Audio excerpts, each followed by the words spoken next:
En AM530 pasan muchas cosas. Y todo lo que pasa está en la red. Somos Radio AM530 en YouTube. Entérate de lo que pasa. AM530. Somos redes. Somos radio. Aumenta la potencia de tu motor con Prix, el líder en filtros de aceite, aire y combustible. Prix, cuida tu auto y vos disfruta el mejor manejo. Prix, rendimiento superior. El sabor que te acompaña es Café Bantú. El aroma en la mañana de Café Bantú. Bantú. La mejor opción para disfrutar de un verano bueno y bonito es que sea bonaerense. Ingresá a buenosaires.tour.ar y conoce todos los destinos que la provincia tiene para vos. Gobierno de la Provincia de Buenos Aires. Hay pionono, atún, pan dulce, turrón, señora, ayudín, sidra, vino, garrapiñada. Salva la Navidad con precios moronenses. Canasta navideña a solo 13.900 pesos. Municipio de Morón, corazón del oeste. Ecoperonismo, recursos naturales, soberanía y ambiente, geopolítica para la liberación. El libro de Gustavo Koenig, una obra dedicada a pensar la ecología desde la comunidad nacional y el derecho a la soberanía. Ecoperonismo, conseguilo en librerías y en edicionessicus.com.ar. Ediciones Sicus, la buena lectura ilumina. Visita Uribe Larrea, a solo 80 kilómetros de la ciudad de Buenos Aires, y vas a encontrar un pueblo de película. Conoce un poblado histórico que conserva construcciones antiguas y disfruta también de la naturaleza y el campo. Además, las mejores ofertas gastronómicas, parrillas, chacinados, quesos y cerveza artesanal. Uribe Larrea, un lugar mágico para pasar el fin de semana o visitar en el día. Cañuelas, tierra de oportunidades. Te esperamos en el Centro Cultural de la Cooperación Floreal Gorini para disfrutar de teatro, danza, música, espectáculos para las infancias, conferencias y presentaciones. Podés compartir un rico café o leer un buen libro en la calidez de nuestra planta baja. Recorre nuestra agenda en www.centrocultural.coop y seguinos en las redes sociales. Comprando las entradas con tarjeta Cabal Crédito o Débito accedes a un 50% de descuento. Centro Cultural de la Cooperación Floreal Gorini, Avenida Corrientes 1543, Ciudad de Buenos Aires. Una experiencia cultural y cooperativa.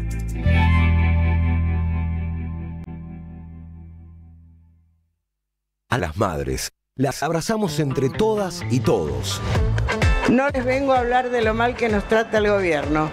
Las madres no esperamos nada de Milei, lo combatimos. No queremos sentarnos a hablar con él ni con nadie que venga de su mano.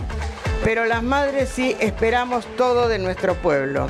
Seguimos la lucha como ella le hubiera gustado y reclamamos una vez más la solidaridad de todos los que nos quieren. Colaboren, no importa si poco o mucho, lo que puedan. Todo suma, los necesitamos. No se olviden el alias, amigos.madres.plaza. Tu aporte económico es muy importante para seguir creciendo. Defendamos la memoria, un legado cargado de futuro. Súmate a este proyecto colectivo. Construyamos comunidad.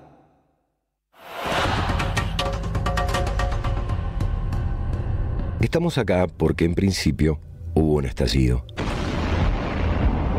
Big Bang. Universo en constante expansión. Big Bang. Un antídoto contra el veneno de lo cruel que impera. Con Marcelo Figueras y la participación de Augusto Constanzo y Diego Tomasi. Big Bang. El teatro de la mente.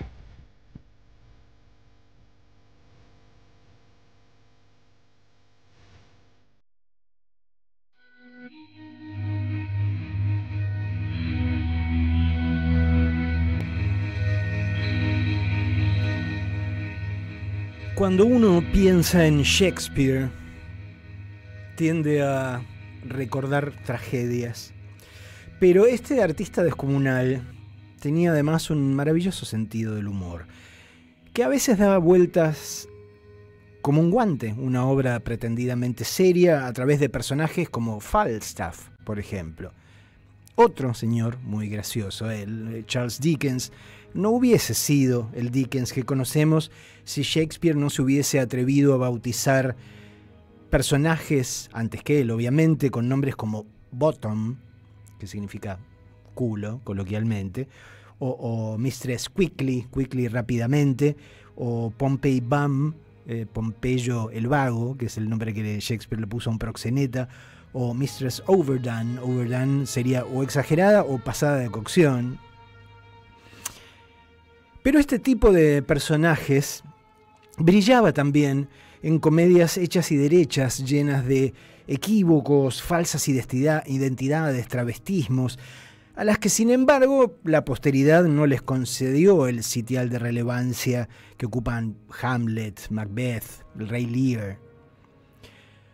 Yo recuerdo haber descubierto algunas de estas comedias hace muchos años a través de un ciclo que ofreció la Lugones en el Teatro San Martín, que debe haber tenido lugar bien a principios de los 80.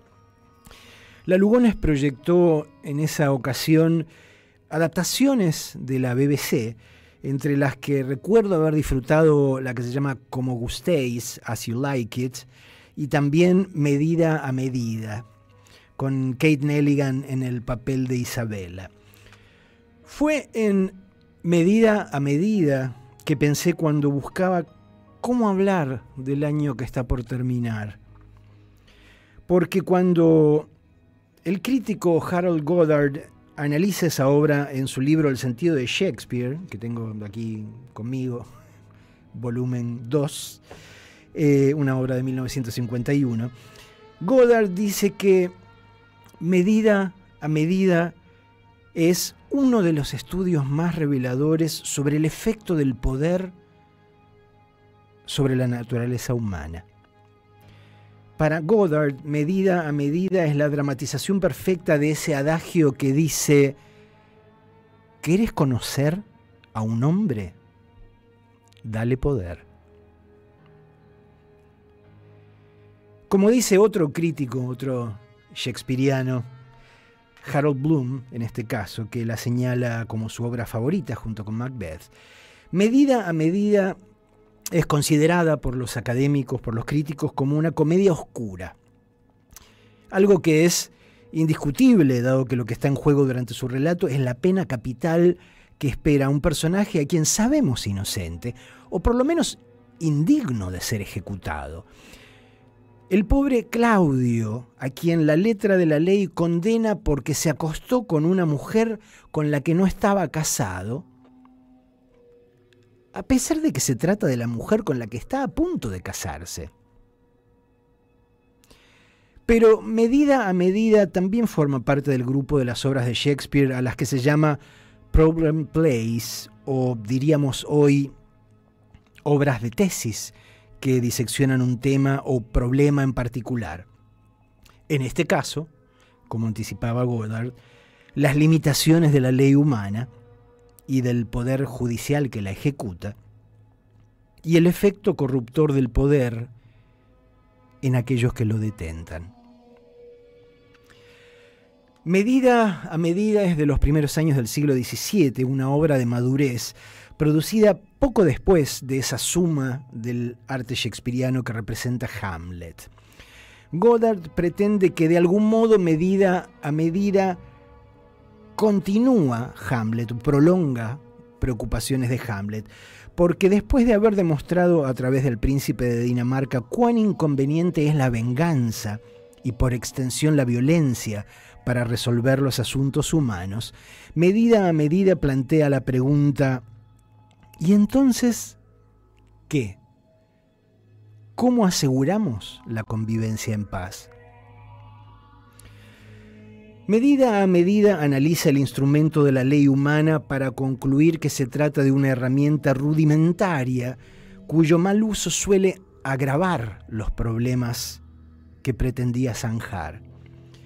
En este sentido, es una de las obras más escépticas de Shakespeare, donde se palpa con vividez la desilusión que le producen los recursos con que el hombre intenta ordenar la sociedad. A través de Medida a Medida, el tío William explica que a su juicio la ley humana es casi tan mala como la violencia y quizás hasta más perversa. En esto, dice Harold Goddard, se le plegó tiempo después el poeta romántico Shelley, Percy Shelley, para quien lo que él llamaba el crimen legal equivalía al nadir, al punto más bajo de la naturaleza humana. Ya que estamos, debería añadir a la serie en contra del Poder Judicial la novela Casa Desolada, Bleak House, del ya mentado Dickens, que entre otras cosas es una contundente denuncia sobre la podredumbre del sistema judicial inglés. Pero Medida a Medida también continúa Hamlet en ciertos procedimientos dramáticos. La historia que cuenta la obra se sitúa en una ciudad de Viena, donde el relajamiento de las costumbres y por ende la inobservancia de la ley se ha convertido en norma, de lo cual se responsabiliza, con lógica, a la máxima autoridad de la ciudad, que es el duque que se llama Vincentio. Pero este duque no es un botarate ni un déspota, sino un personaje inteligente que no solo cuestiona la realidad, sino que también se cuestiona a sí mismo. Podría ser tranquilamente un desprendimiento o un pariente lejano del príncipe de Dinamarca. Razón por la cual, como Hamlet, decide fingir, o sea, actuar, para intervenir sobre esta situación compleja que hay en la ciudad y ver si así arriba una solución a la demanda popular de orden por sobre el aparente libertinaje. Por eso el duque explica públicamente que se va a ir de Viena por un tiempo en una misión diplomática, dejando a cargo del poder a un juez estricto llamado, con toda ironía, Angelo. Lo que en verdad hace Vincentio el duque es disfrazarse de fraile bajo el nombre de Lodowick para permanecer de incógnito en Viena sin que nadie lo reconozca y ver entonces bien de cerca con sus propios ojos qué ocurre cuando quien gobierna es alguien inflexible. Pero tan pronto como Angelo se acomoda en el sillón que el duque dejó vacante, advierte que esa posición le permite hacer cosas que el común de los vieneses no puede, o al menos tiene expresamente prohibidas por la ley. Después de condenar a Claudio, a este Claudio que yo decía, que lo condenó por haber tenido sexo premarital con su novia, o sea, ni siquiera era con otra mujer o con una mujer casada, Angelo, el juez momentáneamente a cargo de Viena, recibe la visita de la hermana de Claudio, Isabella, que va a verlo por lo que podríamos esperar, para pedir clemencia, para rogarle que no ejecute a su hermano. Pero ¿qué ocurre entonces? El juez Angelo se calienta tanto con Isabella que termina proponiéndole un trato que supone incurrir precisamente en el mismo delito por el cual estaba enviando a Claudio al cadalso. Le dice a Isabella que si ella le concede su virginidad, va a perdonar la vida de su hermano. Por fortuna, para que no olvidemos que estamos en el medio de una comedia de enredos, Isabella se complota al toque con el duque disfrazado de fraile para engañar a Angelo y terminar exponiendo su corrupción. Cuando llega el momento de la verdad, Angelo, el juez, niega todo con desparpajo, un digno antecesor de nuestros Rosatis y Lorenzettis. El tema es que las pruebas en su contra y los testigos en su contra son irrefutables. Ya sé que en muchos casos de la vida real el hecho de tener pruebas irrefutables no significa nada en el plano de la ley. Lo demostró Rosati hace muy poquitos días, cuando criticó el intento de Milei de meter nuevos jueces en la Corte por la ventana, olvidando convenientemente que Macri lo metió a él mismo por un tragaluz. Es más, hace un rato la Corte Suprema acaba de hacerle otro favor al Mauricio Macri, que los metió por la ventana o por el tragaluz, permitiendo que los tribunales de la ciudad se hagan cargo ahora de la causa del correo por la cual adeuda una cifra millonaria. En fin, favores con favores se pagan. Pero lo indiscutible, volviendo a la obra, es que el poder del duque Vincentio es mayor que el del juez, razón por la cual, haciendo uso de la misma ley detrás de la cual se escudaba Angelo, el duque Vincentio condena al juez a muerte. Es la lógica, ¿no? Digo, si la ley determinaba que Claudio debía ser ejecutado para acostarse con una mujer sin estar casada, a Angelo, que está convencido de haberse acostado con Isabela, aunque en realidad no, este es otro de los trucos de la obra, le correspondería obviamente la misma pena, ¿no? Pero acto seguido, lo que hace Vincentio es perdonarle la vida a Angelo y demostrar que, a pesar de ser un duque y un hombre poderoso, es, además, un hombre sabio.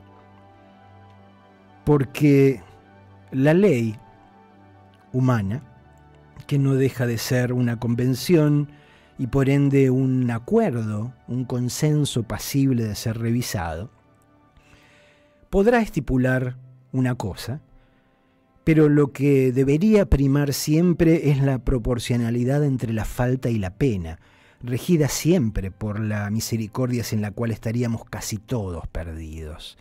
¿Quién de nosotros no es una criatura fallida? ¿Quién está en condiciones de tirar la primera piedra?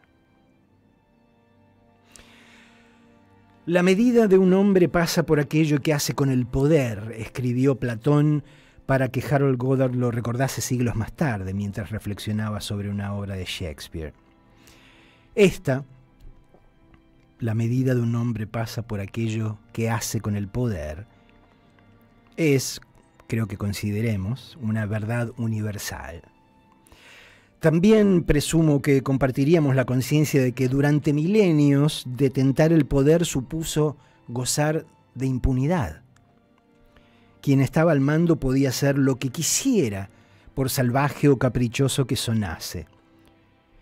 Pedir que lo considerásemos no humano, sino un dios. Nombrar cónsul a su caballo. Esa era parte de la gracia de tener poder. Hasta que, en el marco de las democracias consolidadas durante el siglo XX, inspirado en gran medida por los horrores de la Segunda Guerra, los poderosos, tanto los ricos como los que detentaban poder político, como las naciones en sí mismas, aceptaron la conveniencia de sujetarse a lo que las leyes establecían a la hora de regir la convivencia. Tenían claro que, aunque no fuesen del todo virtuosos, por lo menos debían parecerlo. Si algo parecía haberle enseñado a la historia a los humanos de mediados del siglo XX, eran los riesgos que se corrían cuando se le concede la suma del poder al liderazgo carismático de un solo hombre como Adolf Hitler, por ejemplo. Eso ya no corre más. Si algo demuestran hoy, o al menos sugieren los representantes de 3 de las democracias de mayor prestigio en Occidente, es que el autocontrol y la moderación se terminaron. Que la ley escrita y sancionada, tal como la interpretaba el juez Angelo en Medida a Medida, concierne solo a los ciudadanos de segunda, a los súbditos, a nosotros, mas no a los poderosos, que no reconocen más estatuto que su propia voluntad. El nuestro, el actual, ya no es el tiempo del respeto al entramado legal al que arribó el mundo después de un aprendizaje de siglos, sino de su negación, del retorno del poder desnudo y restricto. La era de los Netanyahu, los Trump, los Milei, los nuevos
Para nosotros no es novedad que el presidente de nuestra democracia formal se caga olímpicamente en el sistema que lo puso donde está. Gobierna a decretazo limpio, compra legisladores de forma literal. Por supuesto que no es el primero en incurrir en un shopping spree de voluntades legislativas, pero quizás sea el primero en hacerlo de modo ostensible y sin sufrir, al menos hasta ahora, consecuencia alguna.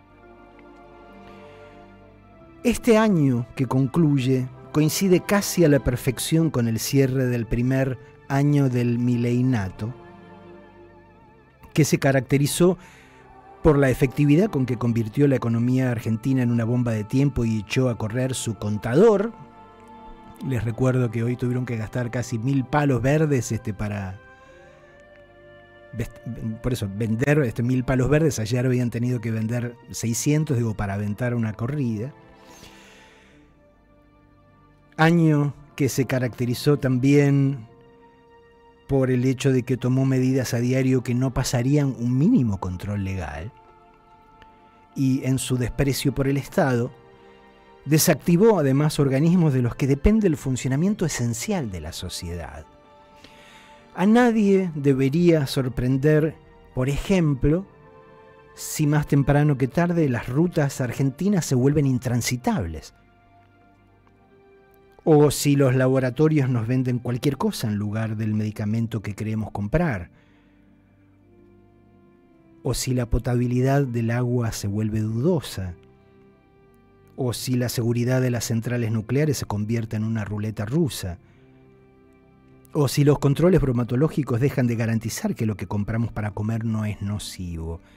De hecho, ahí anduvieron ya jodiendo con el tema del etiquetado frontal de los productos alimenticios, alentando a las empresas a volver a vender veneno en lugar de salud.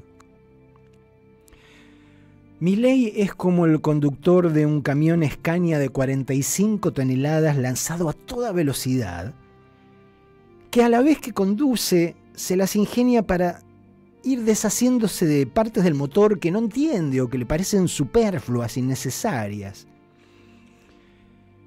Lo que uno se pregunta cuando lo ve hacer estas cosas cotidianamente es si este hombre sabe algo que nosotros no, o bien tiene poderes que le permiten sobreponerse a las normas de la física, porque al menos hasta donde uno cree entender, todavía no existiría forma de que aquel que está al volante de un bólido que va a 220 kilómetros por hora mientras su motor se desintegra, salga ileso del palo que pinta inevitable. Lo que sí sorprende, hay que admitirlo, es que Donald Trump, a 20 y pico de días de asumir su segunda presidencia, ande a los gritos diciendo que considera anexar a Canadá al territorio de los Estados Unidos como el Estado 51, comprarle Groenlandia a los dinamarqueses y quedarse de prepo con el Canal de Panamá. Esas son conductas que no desentonaban en, qué sé yo, en Gengis Khan, en Carlos V o en Isabel I de Inglaterra, pero que resultan insólitas en el presidente de una democracia contemporánea. Hasta no hace mucho, las potencias imperialistas tenían el decoro de inventar una ofensa o razón de fuerza mayor que justificase una intervención militar y una eventual anexión de territorio ajeno. Trump no hace el menor esfuerzo por disimular sus razones ni sus intenciones. Lo que está diciendo con todas las letras es simplemente: esto me conviene, por eso lo quiero, y como soy el más poderoso de todos, me lo voy a quedar porque puedo, y ya. Todo indica que en apenas 3 semanas, desde la Roma contemporánea, se va a inaugurar un juego que otra que el juego del calamar. Algo que podríamos llamar Trumpópoli, porque vendría a ser como el Monopoly, pero a escala mundial, donde lo que no pueda comprar, Trump intentará apropiárselo a base de prepotencia. Pero, si lo pensamos bien, esto de Trump tampoco debería sorprender, porque sería apenas la variante estadounidense de la política que Netanyahu viene llevando adelante, particularmente desde el ataque de Hamas en territorio israelí del 7 de octubre del 2023. Que, dicho sea de paso, fue el mejor de los regalos que se le pudo hacer a un tipo cuyo poder tambaleaba y se enfrentaba a la posibilidad de que una condena por corrupción acabase con su carrera política. Yo no tengo la menor duda de que los palestinos tienen derecho a la resistencia, pero las características y el timing de ese ataque constituyeron todo lo que Mileikowski, porque ese es el verdadero apellido de Netanyahu, Mileikowski, necesitaba para pasar de ser un turbio a un héroe de Israel en cuestión de días. Algo similar a la maniobra que intentó Galtieri con Malvinas cuando la dictadura crujía, con al menos dos pequeñas diferencias. Una, que la iniciativa de Hamás le permitió a Netanyahu presentarse como la parte vulnerada y reclamar derecho a defensa. Y dos, que, sin ser militar, Netanyahu tenía claro que hasta en el cajón de sus medias contaba con armamento más poderoso del que tenía Galtieri cuando se le ocurrió hacerse el vivo con Inglaterra. La ofensiva puntual de Hamás le permitió a Netanyahu pasar a la ofensiva general y atacar militarmente casi todos sus focos de conflicto en simultáneo: Gaza, Líbano, Siria, Yemen. Pero lo determinante, lo que constituye un giro histórico, un proceso que está transformando la dinámica de poder en el mundo entero, son las características de la demolición que viene practicando en Gaza desde hace poco más de un año. Una violencia tan demencial, tan perversa, tan deshumanizada y a la vez deshumanizante, que ha puesto a la especie entera en una situación que no imaginaba experimentar y por ende para la cual no estaba preparada. La de ser contemporánea de un genocidio tan planificado como el del Tercer Reich sobre los judíos europeos, pero de una crueldad aún superior, agravada además por el hecho de ser perpetrada por algunos de los descendientes de las víctimas de aquella calamidad.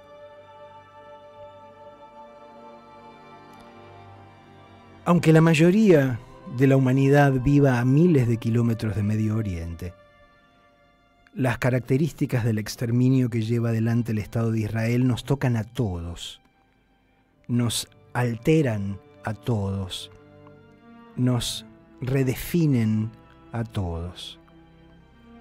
Seamos o no conscientes de ello, la violencia que Netanyahu lidera impunemente con la asistencia de potencias de Occidente está transformando al resto de la población mundial, lo cual, por supuesto, nos incluye en algo que, créanme, nunca quisimos ser,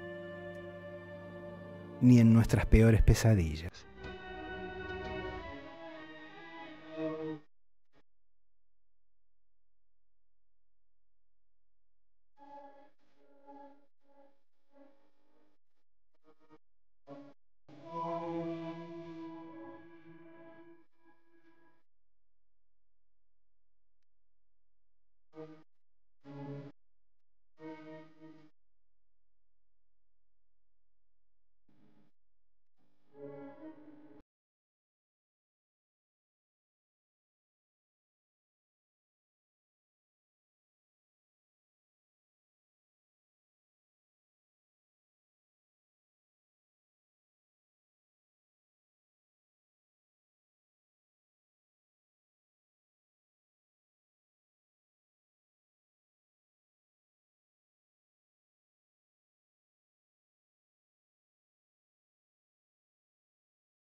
Yo creo que a esta altura, durante este último año, todos hemos visto, aún no queriendo verlas, imágenes del genocidio de Gaza que nunca se nos van a borrar de la mente, que nunca se nos van a ir de la cabeza. Los cadáveres de niños y niñas entre las ruinas, las mutilaciones de niños y niñas que momentáneamente sobrevivieron,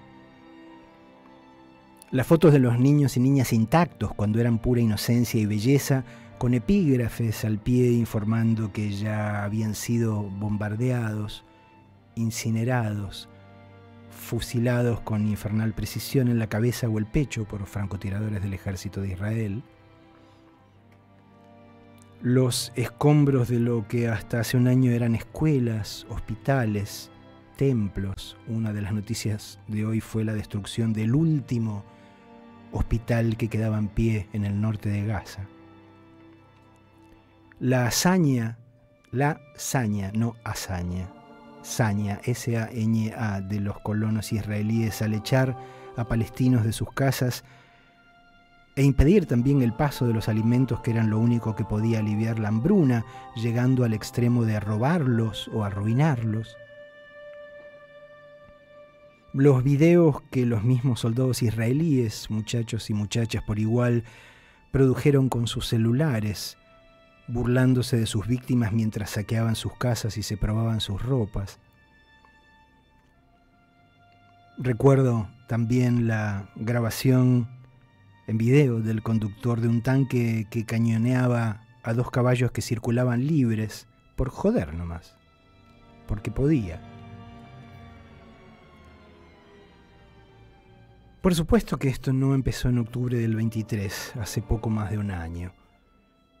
En buena medida comenzó en el 48, cuando, motivados por la conciencia sucia, por no haber evitado a tiempo la barbarie nazi, los mismos poderes occidentales que hoy bancan a Netanyahu habilitaron a un grupo de judíos europeos, porque los judíos que ya estaban en el lugar convivían en laudable armonía con los palestinos, a ocupar un territorio que no era suyo, a sangre y fuego, echando a sus moradores legales, matando a sus moradores legales, obligando al exilio a sus moradores legales, sin más documento que respaldase sus presuntos derechos sobre el lugar que un antiguo libro presuntamente escrito por un Dios que solo les hablaba a ellos y a nadie más que a ellos.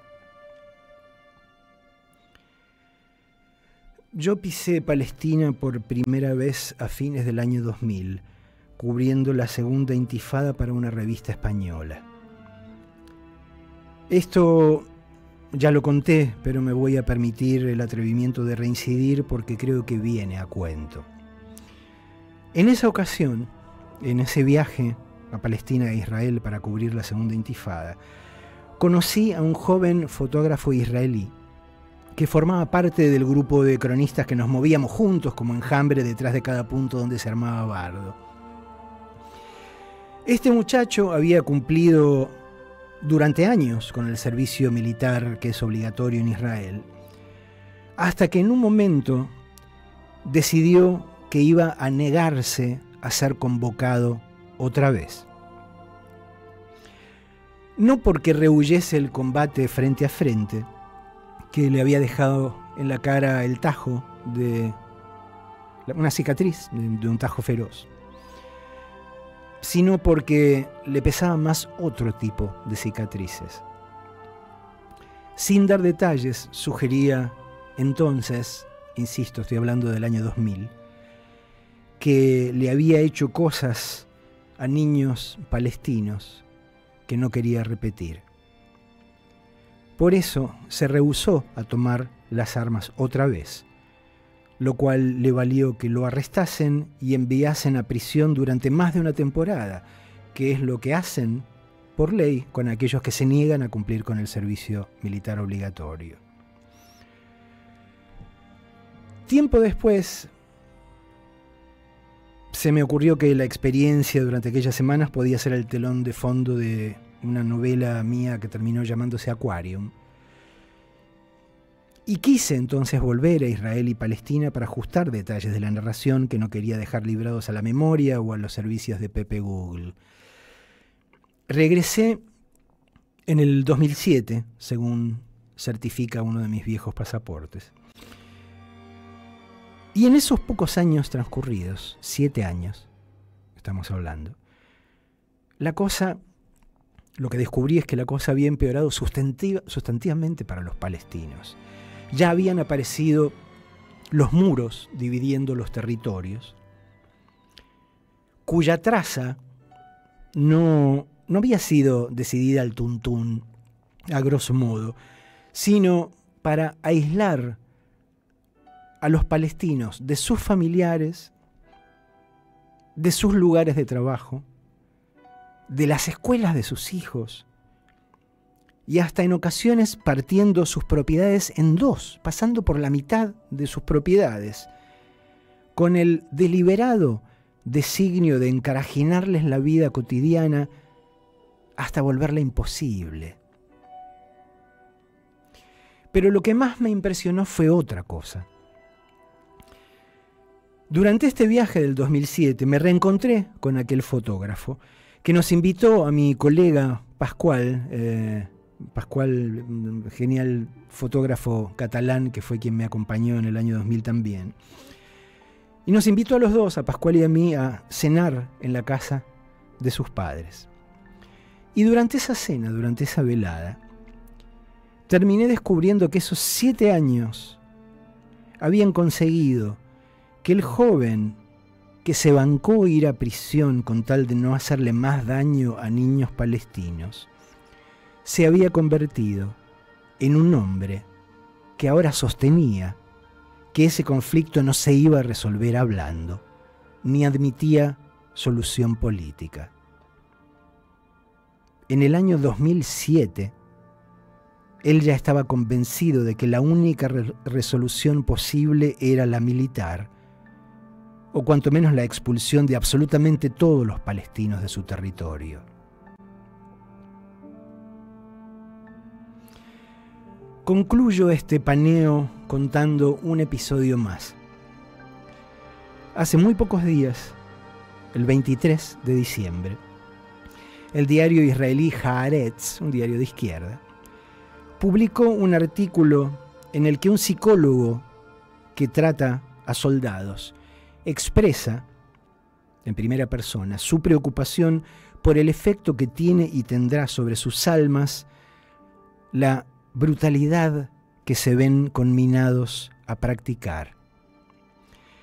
El artículo se llama «Cuando salís de Israel y entrás en Gaza, sos Dios», en el interior de la mente de los soldados israelíes que cometen crímenes de guerra.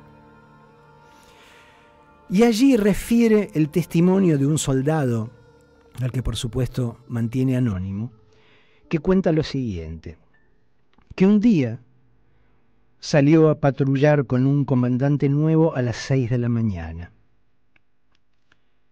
que la calle estaba vacía, a excepción de un niño palestino de 4 años aproximadamente, que jugaba en la arena.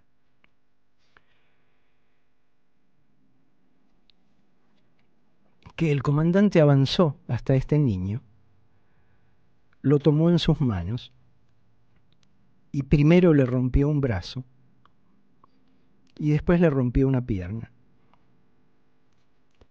que después lo tiró al suelo y se paró sobre su estómago no una, sino 3 veces.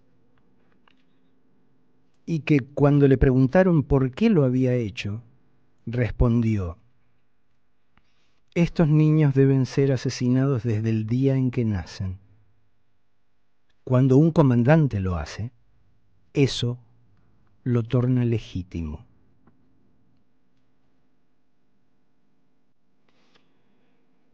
Lo más sorprendente de esta historia espantosa es que en realidad no sorprende. Es perfectamente consistente con lo que ya alcanzamos a ver y con lo que conseguimos saber a pesar de la censura y la ofuscación que practican los grandes medios occidentales y que por supuesto existe también en la misma Israel. Si buscas este artículo en internet te va a aparecer un cartel con el que el diario Haaretz solicita que te suscribas con un argumento muy concreto. Netanyahu quiere cerrarnos.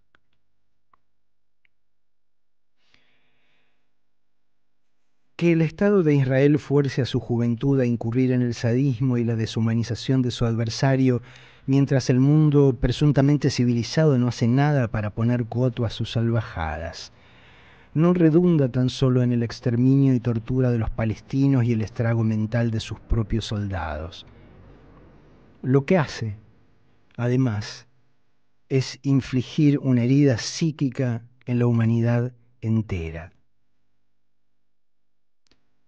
A mediados del siglo pasado, la mayor parte de los ciudadanos del mundo ignoraba lo que ocurría en el interior de los campos de concentración, del mismo modo en que 3 décadas más tarde, el grueso de los argentinos no supo en tiempo real qué estaba pasando con la gente que desaparecía. Cuando finalmente el detalle de esos horrores salió a la luz, lo único que tornó de algún modo soportable la revelación fue la noción de que los adultos del mundo habían tolerado lo ocurrido porque no lo sabían y por ende no pudieron hacer nada a tiempo para evitarlo.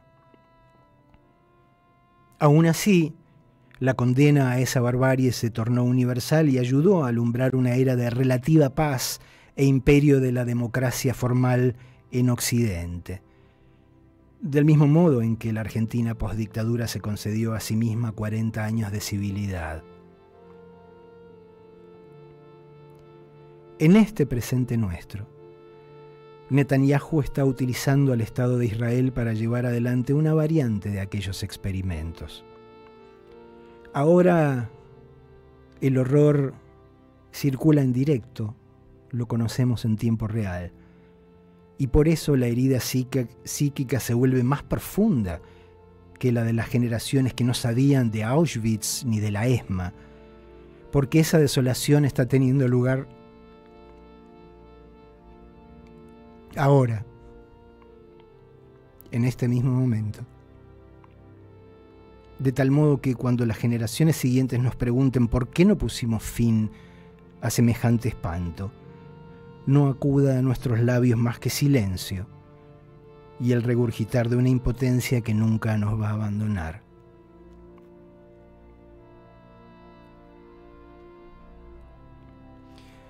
Nada me hubiese gustado más que contemplar el período que termina y ver otra cosa.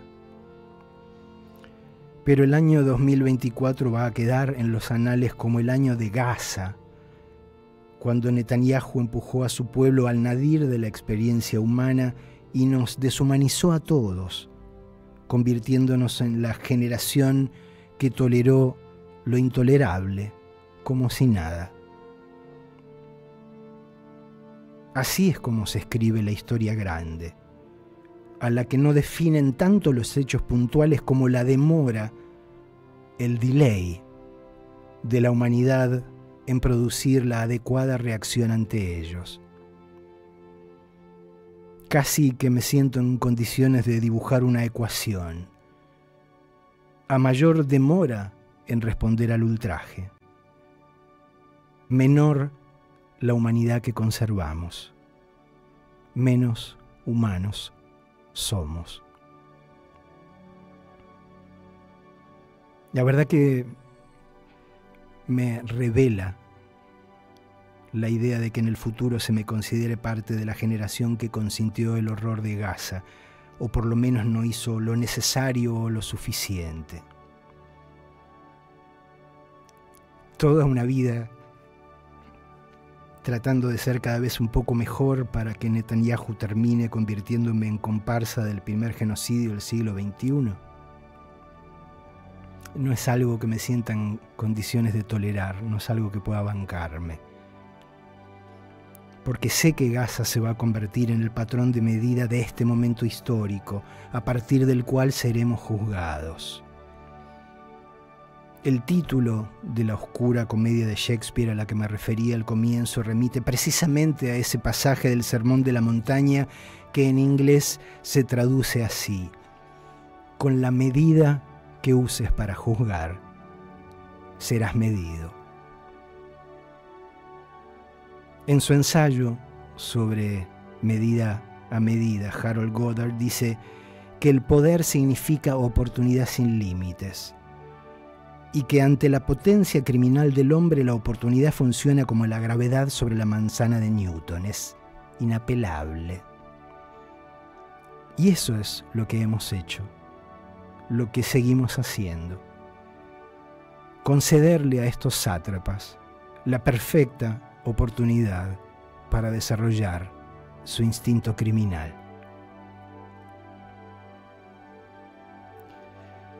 No sé cómo,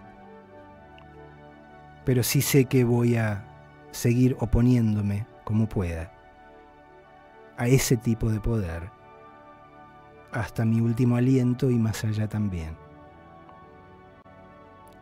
Creo en esto, no soy original, en esto sigo a Gandhi, que el mundo solo va a obtener paz el día en que el poder del amor destrone al amor al poder. Ojalá el 2025 sea el año de las demoradas rebeldías y podamos recuperar al menos algo de la humanidad que estamos perdiendo, como quien se desangra.